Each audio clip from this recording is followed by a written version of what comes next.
মৃত্যুর যন্ত্রণা হচ্ছে তিন ধরনের। কথা বুঝে থাকলে সবাই জবাব দেন। মৃত্যুর যন্ত্রণা মোট কয় ধরনের?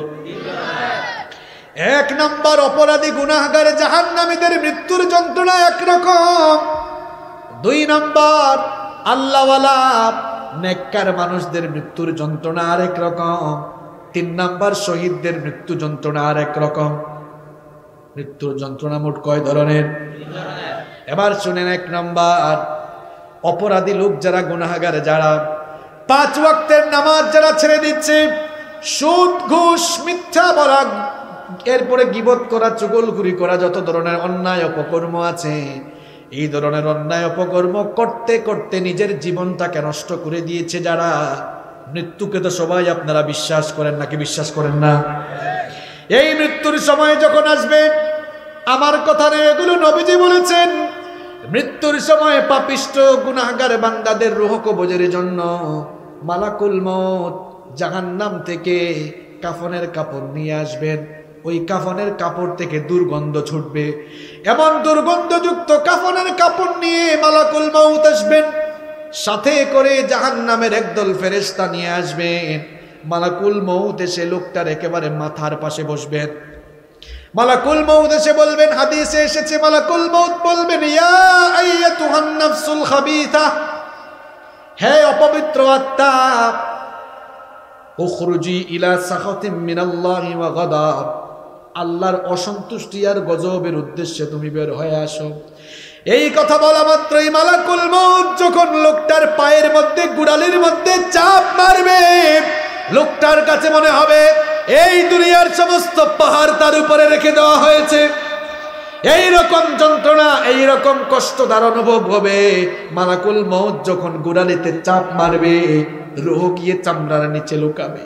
মালাকুল মউত যখন চামড়ার নিচে একটা চাপ দিবে, রূহ তখন গিয়ে লোমের নিচে লুকাবে। এইরকম মালাকুল মউত চাপতে চাপতে, মালাকুল মউতের প্রত্যেকটা চাপ গোটা দুনিয়ার সমস্ত পাহাড় দিয়ে চেপে রাখলেও যে কষ্ট হতো না, এর চাইতে বেশি কষ্ট লোকটা পাবে। মানুষকে, জীবিত মানুষের শরীর থেকে চামড়াগুলো টেনে টেনে আনলে সে যতটা না কষ্ট পাবে, মালাকুল মউত যখন ওই পাপিষ্ট গুনাহগার লোকটার রূহ কবজ করবেন, লোকটা তার চাইতে আরো বেশি কষ্ট পাবে। এই রকম কষ্ট দিয়ে দিয়ে, যুবক ভাইরা ভালো করে শোনো, এই যে নামাজ ছেড়ে দাও, অন্যায় করো, অপকর্ম করো, অন্যায় আর গুনাহের সাগরে গা ভাসিয়ে দিচ্ছ মৃত্যুকে। এই মৃত্যুর কথা তুমি স্মরণ করো। মৃত্যুকালীন অবস্থা বড় ভয়াবহ হয়। জাহান্নামী গুনাহগারদের মৃত্যুকালীন সময়টা এরকম ভয়াবহ হয়। ওই যে কিছুক্ষণ আগে ঘটনা শোনালাম, জীবিত মানুষকে করাত দিয়ে 2 খণ্ড করলে সে আর কি কষ্ট পাবে, এই জাহান্নামী গুলো, পাপী গুলো, গুনাহগার গুলো মরণের সময় এর চাইতে আরো বেশি কষ্ট অনুভব করবে। এই রকম চাপ দিতে দিতে, কষ্ট দিতে দিতে, মালাকুল মউত যখন লোকটার রূহ একেবারে গলার কাছে নিয়ে আসবে, মৃত্যুর গড়গড়ানি শুরু হবে।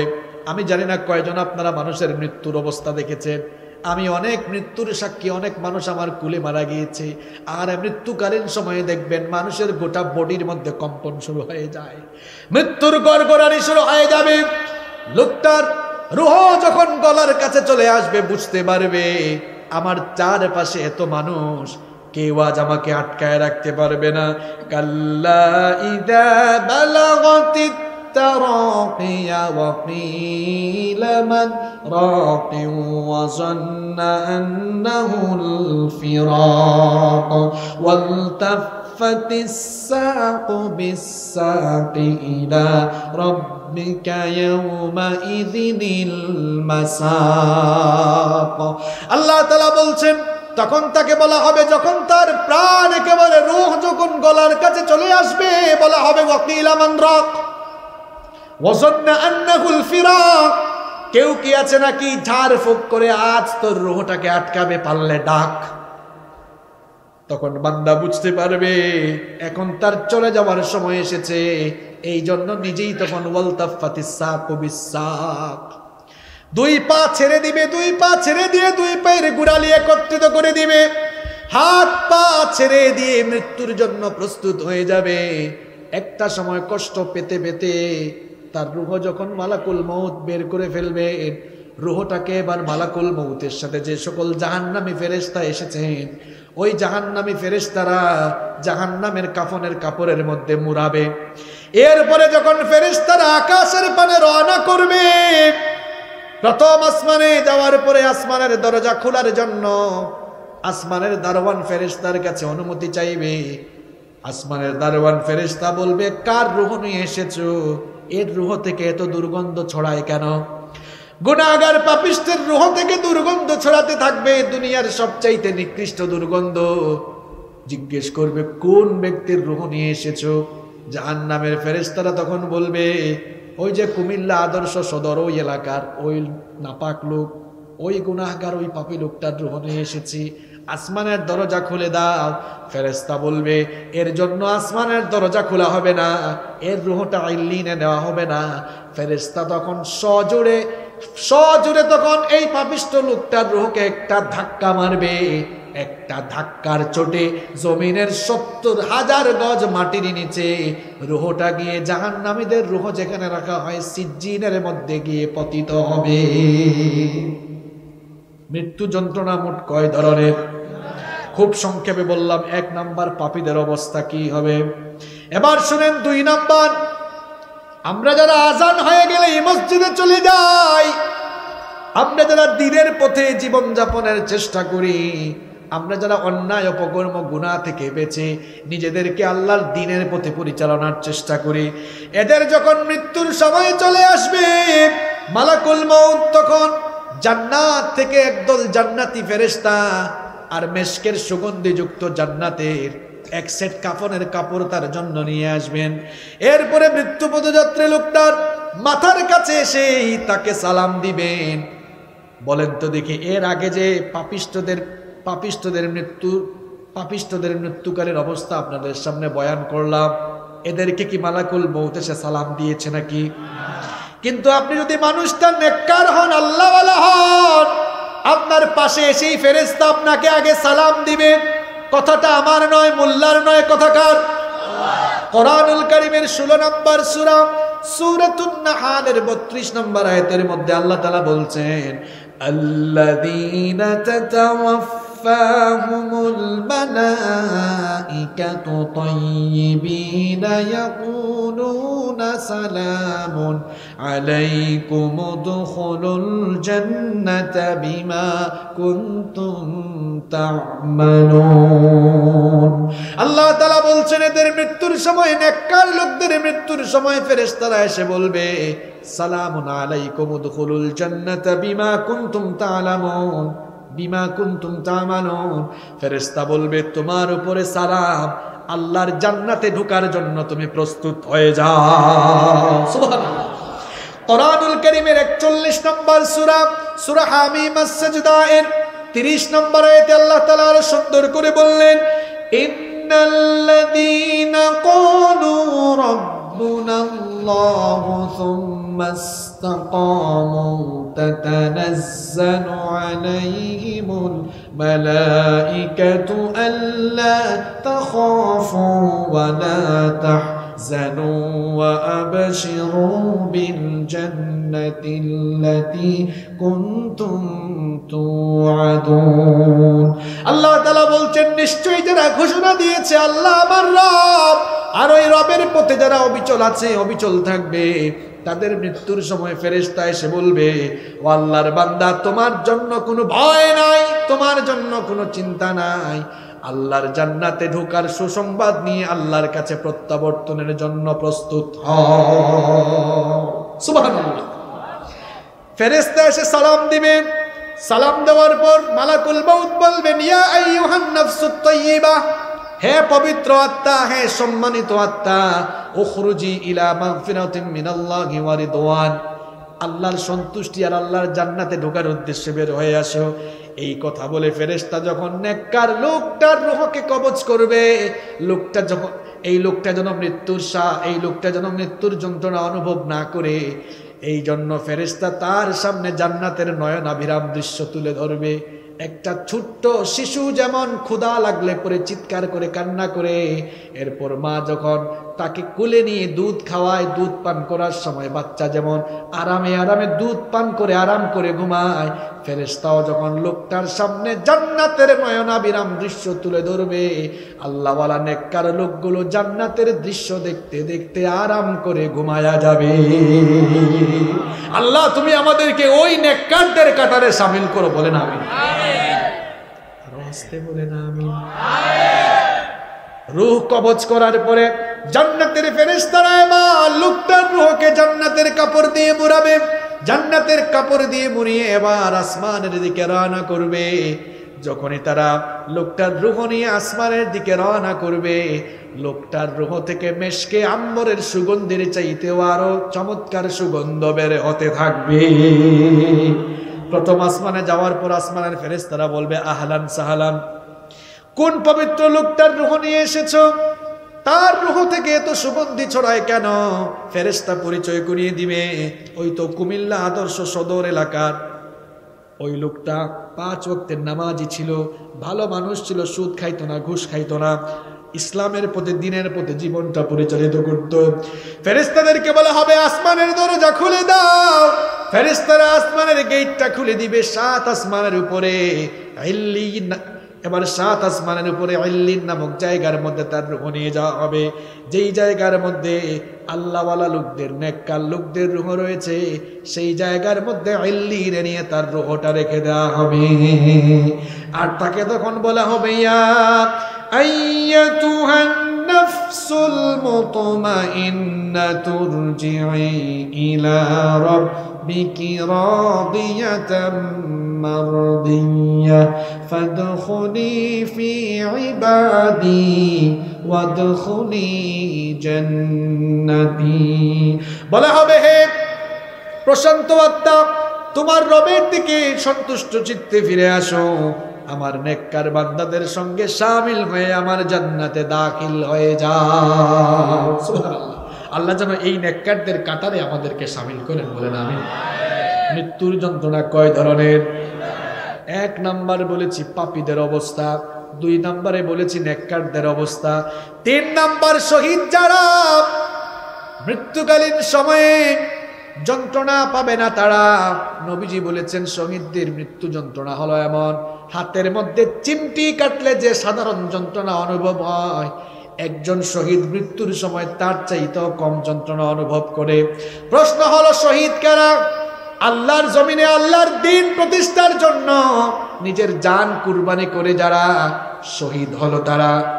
এই লোকগুলো আল্লাহর জমিনে আল্লাহর দ্বীন কায়েম করতে গিয়ে অনেক সময় জালেমদের জুলুমের রোশানলে পড়ে যায়, অনেক সময় ফাঁসির কাস্টে ঝুলে যায়, অনেক সময় দেখা যায় তাদেরকে, তাদের দেহটাকে ছিন্ন বিচ্ছিন্ন করে তাদেরকে নির্মমভাবে হত্যা করা হয়। হয়তো আপনি ভাবছেন এদের হাত কাটা, পা কাটা, নাক কাটা, গলা কাটা, না জানে লোকটা কত কষ্ট পেয়ে মরেছে।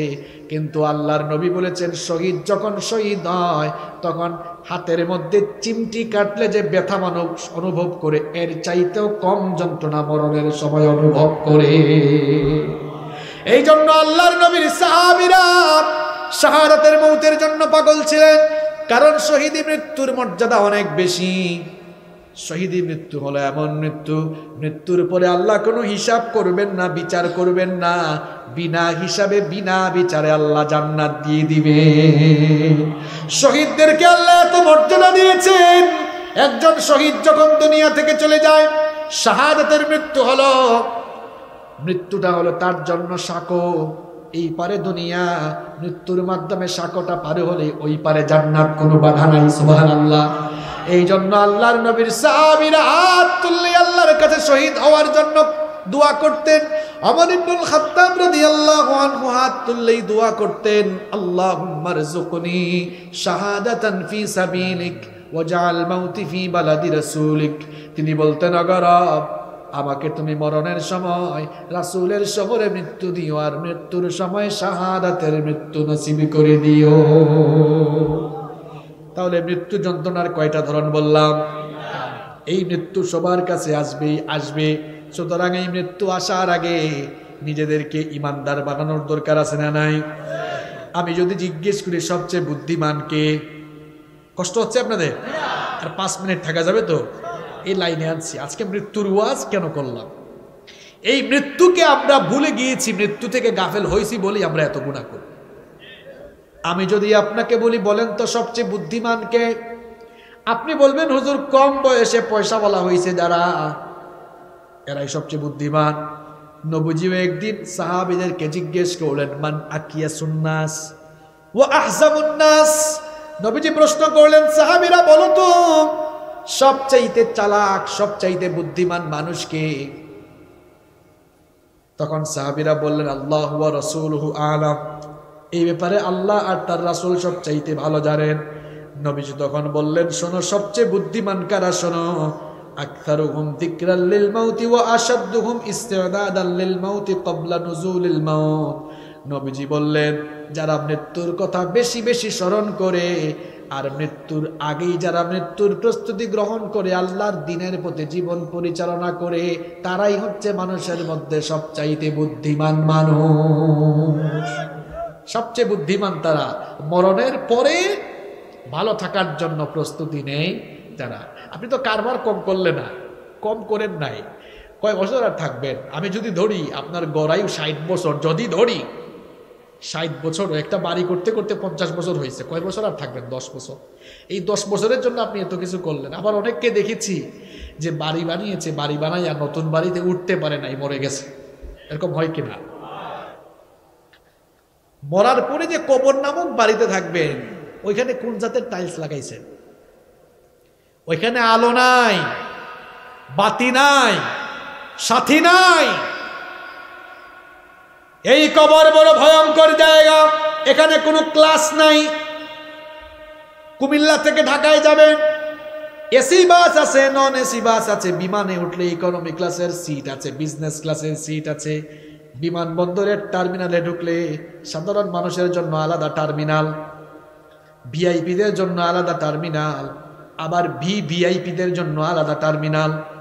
কিন্তু কবর হলো এমন জায়গা, আপনি আপার ক্লাসের হন আর লোয়ার ক্লাসের হন, যেই ব্যক্তি হন না কেন, কবরের মধ্যে কিন্তু কোনো ক্লাস আছে না, কি বলেন? এই এলাকার সবচেয়ে বড় টাকাওয়ালা যে, সেও মাটির কবরে ঘুমাবে। এই এলাকার সবচেয়ে গরিব মানুষটা যে আছে, সেও মাটির কবরে ঘুমাবে। কবরটা বড় ভয়ঙ্কর জায়গা, মাঝে মাঝে মানুষকে কবরে শোয়াবেন, কলিজার ভেতরে আল্লাহর ভয় পয়দা হবে। কবরটা বড় ভয়ঙ্কর জায়গা, খুব আরামের বিছানায় আপনি ঘুমান, কিন্তু কবরটা মাটির বিছানা, পোকামাকড় আছে এখানে।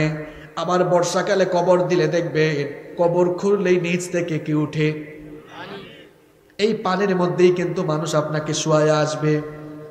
এই কবরে রেখে দেওয়ার পর দেখবেন যখন উপর দিয়ে বাঁশের ছাউনি দেওয়া হয়, তারপরে আস্তে আস্তে যখন মাটি দেওয়া হয়, আস্তে আস্তে করে অন্ধকারের মাত্রা বাড়ে না কমে, চতুর্দিকে পোকামাকড়। যখন মানুষ আপনাকে কবরে রেখে আসবে, 24 ঘন্টা যেতে না যেতেই আপনার নাক দিয়ে পোকামাকড় ঢুকে, মলদার দিয়ে সেই পোকামাকড়গুলো বের হয়ে যাবে। আর মরণের পরে আমাদের কোনো দামও থাকে না। আগুন ধরাবার মেস যে আছে, মেস বুঝেন তো আপনারা? মেসের ভিতরে দেয়াশলাই বারুদ থাকে। এই বারুদ বা দেয়াশলাই শেষ হয়ে গেলে আমরা মেসটাকে কি করি? ছুঁড়ে মারি। আমাদের বডিটা হলো মেসের বাক্সের মতো, আর আমাদের ভেতরের আত্মাটা হলো দেয়াশলাই বা বারুদের মতো। ওই দেয়াশলাই বা বারুদ ফুরিয়ে গেলে যেমন আমরা মেসকে ছুঁড়ে দেই, ঠিক তেমনি ভাবে আমাদের দেহ থেকে আত্মা চলে গেলে আপনি দেখবেন আপনার ভাই বোন ছেলে মেয়ে সবাই আপনাকে একা রেখে খবরে চলে আসবে। কোনো আপন তখন আপন থাকবে, একমাত্র আমল আপনার সঙ্গী হবে। হে যুবক ভাইরা, তরুণ ভাইরা, এই জন্য আজান হলে নামাজে যাও, আর নামাজটা বাদ দিও না। নিজেকে দ্বীনের পথে, কোরআনের পথে পরিচালনার জন্য সিদ্ধান্ত নাও। বেনামাজি, বেঈমান, কোরআন বিরোধী লোকদের পেছনে যাও না। যদি যাইতে হয় আল্লাহওয়ালা কোরআনওয়ালা যেই সকল লোকেরা আল্লাহর জমিনে আল্লাহর দিন কায়েম করতে চায় সেই সকল লোকদের সাথে যাও, তাদের সঙ্গী সাথী হতে হবে যারা আল্লাহর জান্নাতি হবে তারা। হাবিজাবি জায়গায় দৌড়াইও না, হাবিজাবি জায়গাও দৌড়াইয়া নিজের জীবনটা নষ্ট করে দিও না। নামাজি হও, কোরআন পড়ো, কোরআনওয়ালা হও। এই মৃত্যুটা আমাদের সবার কাছে আসবেই আসবে। আরেকটা হাদিস আমার মনে পড়লো, শুনে, মৃত্যুর পরে নেককারও আফসোস করবে, গুনাহগারও আফসোস করবে। বিরক্ত লাগতেছে আপনাদের? একদম শেষের দিকে চলে আসছে, কি কথা এটা? মৃত্যুর পরে গুনাহগারও আফসোস করবে, নেককারও আফসোস করবে। আপনি বলবেন হুজুর এটা কেমন কথা কইলেন? গুনাহগার বুঝলাম আফসোস করবে, যে সে যে গুনাহ করছে, কেন ভালো কাজ করলো না এই জন্য আফসোস করবে। নেককার কেন আফসোস করবে? নেককার লোকটাও আফসোস করবে। নেককার লোক আফসোস করে বলবে, কেন আমি আরো বেশি নেক আমল করলাম না? যদি আর একটু নেক আমল বাড়ায়া করতাম, জান্নাতে আরো ভালো জায়গায় আমি স্থান পেতাম। সুতরাং মৃত্যুর আগে আফসোস না, মৃত্যুর পরে আফসোস না করে মরণের আগের সময়টাকে কাজে লাগানোর দরকার আছে না নাই? আমার যুবক ভাইয়েরা, তরুণ ভাইয়েরা, এই যে সময়টা আছে, সময়টা চলে যাচ্ছে, চলে যাচ্ছে, আর ফিরে আসবে না। মৃত্যু আমাদের পেছনে, কবর হলো আমাদের সামনে, জাহান্নামের উপরে হলো আমাদের রাস্তা। এই জন্য খবরদার দুনিয়ার মুখে পড়ে, শয়তানের ওয়াসওয়াসায় পড়ে জীবনটাকে নষ্ট করে দিও না। আগামীকাল রাত কিন্তু আমার অথবা আপনার কবরের প্রথম রাত হইতে পারে। সন্দেহ আছে কোনো? আপনি যে মানুষকে বলে রাখছেন, ভাই আগামীকাল বিকালে আপনার বাড়িতে দাওয়াত খাবো, আগামীকাল তার বাড়িতে দাওয়াত খাওয়ার আগেই কিন্তু খাটিয়ায় আপনাকে শোয়ানো হইতে। কত মানুষের মৃত্যুর খবর মসজিদের মাইকে ঘোষণা হয়। একটা সময় আসবে আপনার নাম মসজিদের মাইকে ঘোষণা হবে। এই সময় আসবে কিনা? কত মানুষের জানাজা আশেপাশে হয়, এই যে এই প্যান্ডেলের মানুষগুলো হয়তো আপনার জানাজার সাথী হয়ে যাবে। কত জানাজার পড়েছি নামাজ, দিয়েছি কত দাফন। কত জানাজার পড়েছি নামাজ, দিয়েছি কত দাফন। কোথায় যেন আছে আমারও তৈরি সাদা কাফন, জানাজার পড়েছি নামাজ, দিয়েছি কত দাফন। আমার তরি বাধায় আছে কোন শেখে আঘাটে, কোন মসজিদে এলান হবে শোয়াবে শেষ খাটে। আমার তরি বাধায় আছে কোন শেখে আঘাটে, কোন মসজিদে এলান হবে শোয়াবে শেষ খাটে। কখন কোথায় করবে দাফন আমাকে স্বজন, জানাজার পড়েছি নামাজ, দিয়েছি কত দাফন। কত জানাজার পড়েছি নামাজ, দিয়েছি কত দাফন। বাঁশঝাড় আছে এলাকায়?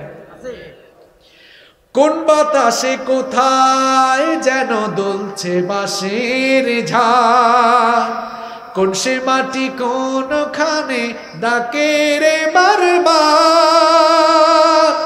কোন বাঁশের ঝাড় কেটে যে আপনার কবর হবে আপনি নিজেও জানেন।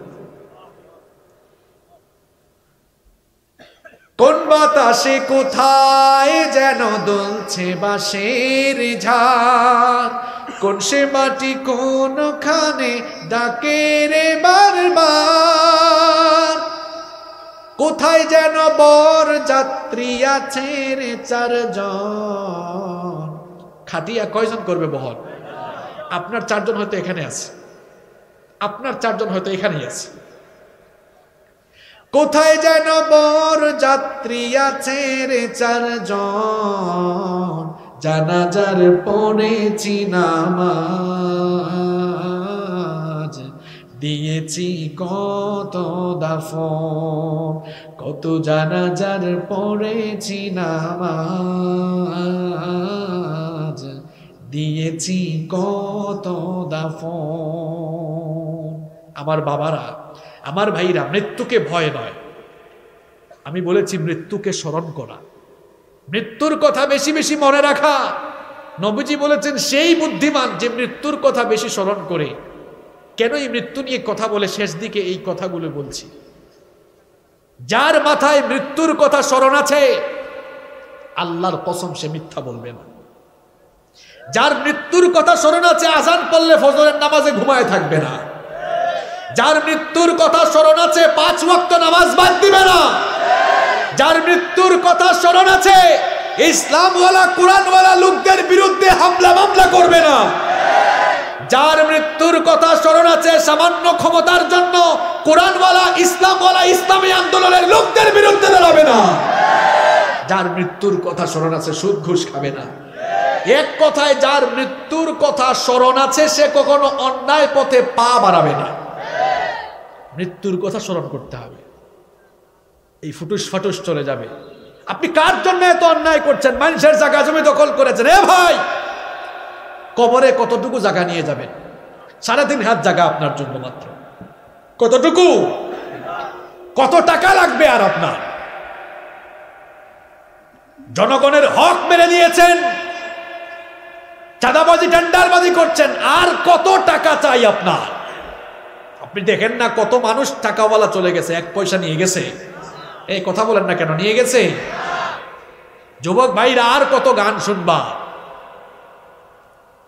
আর কত কনসার্টে যাবা, আর কত অন্যায় করবা? এখনো কি তোমার হুঁশ ফিরল না? কোন দিন নামাজে আসবা? 1 গজবের পরে আরেক গজব আসে। 1-1.5 বছর তো মসজিদ বন্ধ ছিল, নামাজে যাইতে পারলা না, আবার মনে হয় এই অবস্থা হইতেও পারে। কোন দিন নামাজে ঢুকবা? কবে এই অন্যায় অপকর্ম ছাড়বা বলো? তোমার মতো কত যুবক দুনিয়া থেকে চলে গেছে। আপনি অন্যায় অপকর্ম করতে করতে নিজের নফসটা কলুষিত বানায় ফেলছেন। কার জন্য কি করছেন আপনি? আপনার ছেলে মেয়ে পরবর্তী বংশধরের জন্য যদি এগুলো করে যান, মনে রাখবেন 100 বছর পরে এরা আপনারে মনেও রাখবে না। উদাহরণ, আমার দাদার বাবার নাম আমি জানি না। দেখছেন নি কারবার? আমার দাদার বাবার নাম আপনি হয়তো জানেন, কিন্তু আপনাকে যদি বলি আপনার দাদার পরদাদার নাম কি, শেষ। বলবেন হুজুর এই কথা কেন বললেন? আপনার দাদার বাবা বেশি না, মাত্র 120-30 বছর আগে দুনিয়ায় ছিল। 120-30 বছরের ব্যবধানে তার পরবর্তী প্রজন্ম তার নাম ভুলে গিয়েছে। কার জন্য কি করছেন আপনি? কেউ আপনার কাজে আসবে না, কেবল আপনার নেক আমল আপনার কাজে আসবে, ঠিক কি না? মরার পরে আপনার নামও নাম থাকে না। ওই যে বললাম, দিয়াশলাই ম্যাচ যেমন মানুষ ছুঁড়ে মারে, এরকম অমুক খান, অমুক চৌধুরী, মানুষ কি বলে অমুক চৌধুরীকে একটু আস্তে করে ধরে খাটিয়ায় তোলো, বলে লাশটাকে খাটিয়ায় তোলো। আপনার নামও নাম থাকে না, আপনার নামটাও নাম থাকবে না। আশেপাশে এত বন্ধু, কোনো বন্ধু কবরে যাবে না, সবাই একা রেখে চলে আসবে। এজন্য আমি বলেছি, আমি প্রায় সময় বলি, সময় পাইনি কবরস্থানে যাইয়েন, গিয়ে দেখেন এই কবরস্থানে এরাও আপনার মতো একদিন জিন্দা ছিল, এখন সবাই একা একা ঘুমায়। শুধু ঘুমায় না, এই জগৎটা আলাদা জগৎ। আমরা ওই জগতের খবর জানি না, ওই জগতের খবর জানি না। কবর কিন্তু বড় ভয়ানক, বড় ভয়ানক। আমল যদি ঠিকঠাক না হয়, আপনার সঙ্গে কঠিন দুর্ব্যবহার রাখা মাত্রই শুরু করবে। এই মাটির উপরে আপনি পা দিয়ে হেঁটে অপকর্ম করছেন, এই মাটি কিন্তু চূড়ান্ত প্রতিশোধ নিবে আপনার কাছ থেকে। হ্যাঁ যুবক ভাইরা, ভালো করে শোনো, এই মাটির উপরে দম্ভ ভরে চলাফেরা করে দাপিয়ে বেড়াচ্ছ তুমি, এই জমিন কিন্তু প্রতিশোধ নিবে, চূড়ান্ত প্রতিশোধ নিবে। এই জমিনেই সবাইকে ফিরে যেতে হবে। ওই যে দোয়া করি না, মিনহা খলাকনাকুম ওয়া ফিহা নুঈদুকুম, মিনহা খলাকনাকুম ওয়া ফিহা নুঈদুকুম ওয়া মিনহা নুখরিজুকুম তারাতান উখরা, এখান থেকেই সৃষ্টি, মাটি থেকেই সৃষ্টি, আবার মাটিতে এসেছো, মাটিতেই থাকবা, এখান থেকে আবার কিয়ামতে ফিরে যেতে হবে কার কাছে? অনুরোধ করে যাচ্ছি ভাই, আল্লাহর ওয়াস্তে নামাজটা ছাইরেন না। বাইনাল আবদি ওয়াল কুফরি তারকুস সালাহ, আল্লাহর বান্দা আর কাফেরের মাঝে পার্থক্য হলো নামাজ ছেড়ে দেওয়া। আমার যুবক ভাইরা, আজান হলে তোমরা থাকবা মসজিদের সামনের কাতারে। আমার বাবারা রাগ করে না যে হুজুর এটা কেমন, আমাদেরকে পেছনের কাতারে যা যুবকদেরকে সামনে দিয়ে গেছে। আমার বাবারা, মরার আগে যদি দেখেন আপনাদের ছেলে, আপনাদের ভাতিজারা আপনাদের সামনে নামাজ আদায় করতেছে, ভালো লাগবে না খারাপ লাগবে? কিন্তু আপনাদের আনন্দ লাগার কথা। যুবক ভাইরা, আজান হলে নামাজে যাও। কোরআনটা যারা শিখো নাই, কোরআনটা তাড়াতাড়ি শিখো। মানতে গেলে আমরা সবাই কোরআন মেনে চলতে চাই কি চাই না? তো মানতে গেলে জানতে হয়, আর জানতে গেলে পড়তে হয়। এই মৃত্যুর কথা আসুন বেশি বেশি স্মরণ করি। কেবলমাত্র মৃত্যুর স্মরণ, অধিকতর মৃত্যুর কথা স্মরণ আমাদেরকে অন্যায় থেকে বাঁচাতে পারে।